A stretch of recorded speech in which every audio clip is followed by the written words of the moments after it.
नमस्कार समाचार Insta YouTube channel को स्वागत करछि मु संग्राम त्रिपाठी। प्रथम देखबा कोन रहिछि आज हेडलाइन। ओडिशा पई खुशी खबर, कोरोना आक्रांतक तुलना रे सुस्थ हेउछंती अधिक। राज्य कैबिनेट रे 22 प्रस्ताव को अनुमोदन, कृषि आरंभ करी दादन श्रमिकों को गुरुत्व। आज ग्राउंड जीरो रिपोर्ट रे देखंतु पूज्य पूजा को अवमानना। कोरोना योद्धा को धामनगर संचार अनुष्ठान पक्षरु समर्थन। एवरीडे समिति नजर पकेबा संपूर्ण खबर पर। कोरोना महामारी को नहीं ओडिशा पई आसीछि खुशी खबर। लगातार 4 दिन में 285 आक्रांत होता बेले 328 जन कोरोना आक्रांत सुस्थ होइछंती। आज राज्य में 63 पॉजिटिव केस सामना को आसथिबा बेले 90 जन सुस्थ होइछंती। समस्त प्रवासी ओडिया क्वारंटाइन सेंटर रे रहितबा सूचना लोकसभा विभाग ट्वीट करी सूचना दैछि। सेपरी कोविड-19 लो भयावहता बाबद रे साधारण लोकों को अवगत करिबारे जाजपुर पुलिस रो पदक्षेप दृष्टांतमूलक होइछि। जिला पुलिस पक्षरु विभिन्न स्थान में प्लाकार्ड धरी कोरोना योद्धा माने फ्लैग मार्च करुछंती। एथिसह आज बैरी थाना अधिकारी जगदीश करक नेतृत्व में छतिया अंचल एक सचेतनता कार्यक्रम करा जायछि। छतिया सामाजिक संघ वरिष्ठ नागरिक मिलित सहयोग रे पुलिस कर्मचारी माने रास्ता लोकों को मास्क बांटिबा सह बाहर छेप न पकाइबा, साबुन हाथ धोइबा और सानिटाइजर व्यवहार करने को प्रवर्ताइले। याद्वारा जनसाधारण को पूर्ण सहयोग रहिबो बोली थाना अधिकारी जगदीश कर निज प्रतिक्रिया रे प्रकाश करिसंती।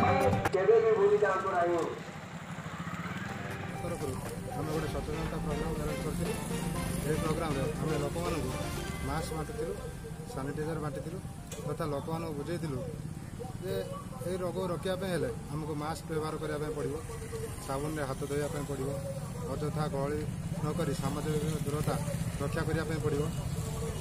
कोरोना को नहीं आम तो सचेतन हेले आपण माने भाबिछंती केबे कुनी पिला माने कोरोना को नहीं केते सचेतन।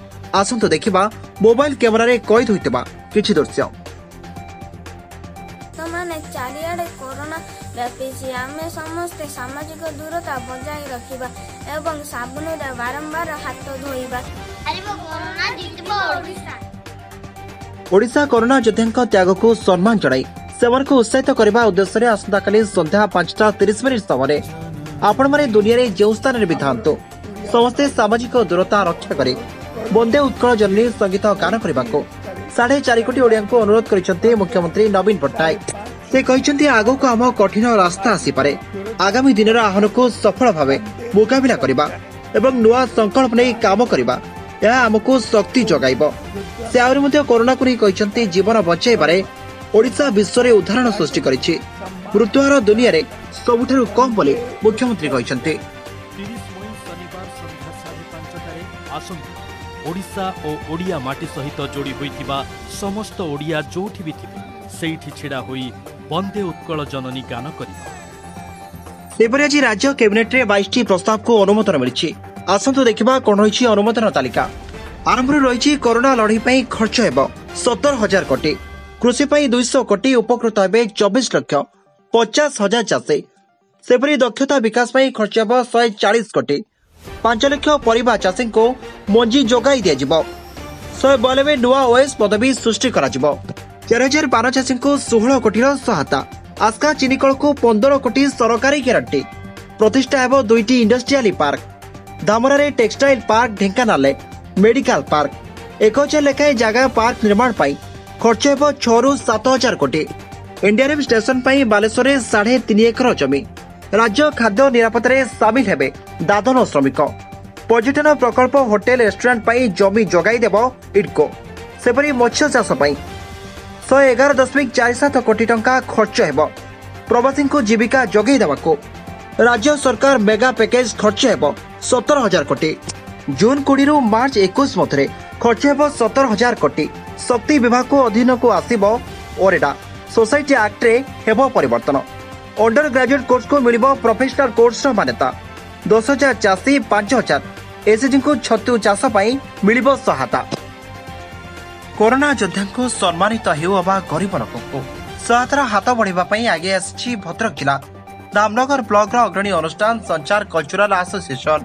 ए अनुष्ठान पक्षरु दोसरी थाना रे कार्यरत समस्त पुलिस बंधु मानको मास्क सैनिटाइजर बंटन करा जिबा सह उत्तर दे संबोधित करा जायछि।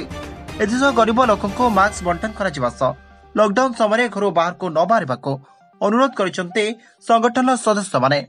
ଏହି କାର୍ଯ୍ୟକ୍ରମରେ ଉପଦେଷ୍ଟା ଭାବେ ଭଦ୍ରକ ବାଲେଶ୍ୱର ସମବାୟ ବ୍ୟାଙ୍କର ସଭାପତି ରଘୁନାଥ ଲେଙ୍କା, ସଞ୍ଚାର ଅନୁଷ୍ଠାନର ସମ୍ପାଦକ शुभेन्दु लेंका सभापति हेमंत सिंह प्रमुख परिचालना करते। कोरोना महामारी लोकों जीविका पर प्रभाव पकाई एथिरे विशेषकर प्रभावित होइछन्ते गरीब खटिकिया लोके।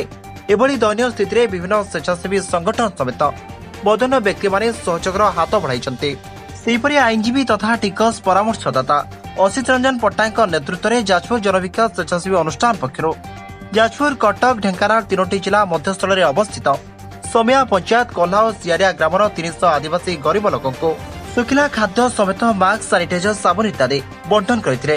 ଏହି କାର୍ଯ୍ୟକ୍ରମରେ ମାନବାଧିକାର କର୍ମୀ ସତ୍ୟନାରାୟଣ ଦାସ, ବିକ୍ରମ କିଶୋର ମହାନ୍ତି, ପୂର୍ବତନ ସରପଞ୍ଚ ରତ୍ନାକର ପ୍ରଧାନ ପ୍ରମୁଖ ଜନସାଧାରଣଙ୍କୁ ସାମାଜିକ ଦୂରତା ରକ୍ଷା କରିବା ସହ କୋରୋନା ମହାମାରୀ ନିରାକରଣ ବାବଦରେ ସଚେତନ କରାଇଥିଲେ। ଆଜିର ଗ୍ରାଉଣ୍ଡ ଜିରୋ ରିପୋର୍ଟରେ ଦେଖିବା ପୂଜ୍ୟ ପୂଜାଙ୍କୁ ଅବମାନନା। କେତେ ଝଡ଼ଝଞ୍ଝା ଦୁଃଖ ଯନ୍ତ୍ରଣା ସହି ସଂଗ୍ରାମୀମାନେ ଆମକୁ ସ୍ୱାଧୀନତା ରୂପକ ଅମୃତ ଭେଟି ଦେଇଥିଲେ।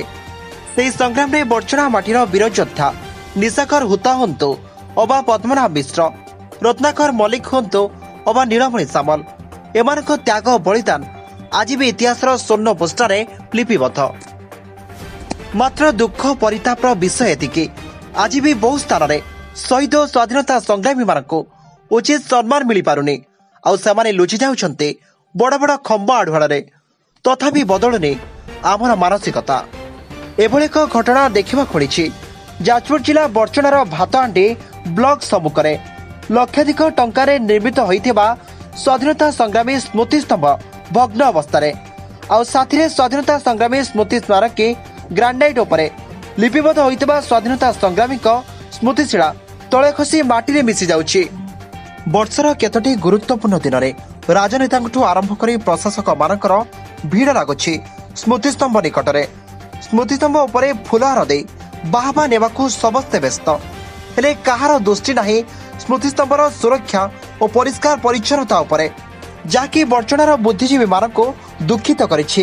ଏନେଇ ସ୍ଥାନୀୟ ପ୍ରଶାସନ ପକ୍ଷରୁ କୌଣସି ପ୍ରତିକ୍ରିୟା ମିଳିପାରିନି। ଆସନ୍ତୁ ଶୁଣିବା ଏ ସମ୍ପର୍କରେ କ'ଣ କହୁଛନ୍ତି ଆମ ପ୍ରତିନିଧି ବିଶ୍ୱଜିତ ଖିଲାର। ଏହା ଦୀର୍ଘ ଦିନରୁ ଅବହେଳିତ ଅବସ୍ଥାରେ ପଡ଼ି ରହିଛି। ଏହାର ଟାଇଲ୍ସ ଗୁଡ଼ିକ ତଳେ ପଡ଼ିଯାଇଛି ଏବଂ ନଷ୍ଟ ହୋଇଯାଇଛି। ଏହା ଏମିତି ଏକ ସମୟ ଆସିଛି ଯେ ଶହୀଦକୁ ସମ୍ମାନ ଦେବା ବଦଳରେ ଆମେ ଶହୀଦ ସ୍ତମ୍ଭକୁ ସୁରକ୍ଷା ଦେଇପାରୁନୁ। ଆଉ ଶହୀଦମାନଙ୍କୁ ସୁରକ୍ଷା କ'ଣ ଦେବୁ? ଏହା ସାଧାରଣରେ ପ୍ରଶ୍ନବାଚୀ ସୃଷ୍ଟି କରିଛି। କେବେ ଯେ ଏହାର ପୁନରୁଦ୍ଧାର ହେବ, କେବେ ଏହାର ନବୀକରଣ ହେବ, ତା ସର୍ବସାଧାରଣ ପ୍ରଶ୍ନବାଚୀ ସୃଷ୍ଟି କରିଥିଲା ବେଳେ ଏହାକୁ ଆମେ ଆଜି ପରଖିଥିଲୁ ଯେ ଏହା ସମ୍ପୂର୍ଣ୍ଣ ଭାବରେ ଅବହେଳିତ ହୋଇ ପଡ଼ି ରହିଛି। କେବେ ଯେ ଏହାର ପୁନରୁଦ୍ଧାର ହେବ ତାହା ଦେଖିବାକୁ ବାକି ରହିଲା। ବଡ଼ଚଣାରୁ ବିଶ୍ୱଜିତ ଖିଲାରଙ୍କ ରିପୋର୍ଟ। କେବେ ପଡ଼ିବ ସଂଗ୍ରାମୀ ସ୍ମୃତି ସ୍ମାରକୀ ଉପରେ ସରକାରଙ୍କ ଶୁଭଦୃଷ୍ଟି? କେବେ ସଂଗ୍ରାମୀକୁ ମିଳିବ ଉପଯୁକ୍ତ ସମ୍ମାନ? ତାହା ଦେଖିବାକୁ ବାକି ରହିଛି। बुलेटिन समुची खबर को ये रखुचु। अधिक खबर पर आप देखुता समाचार स्टार। घरे रुहतु, सुरक्षित रुहतु। विदाय नेउछु। नमस्कार।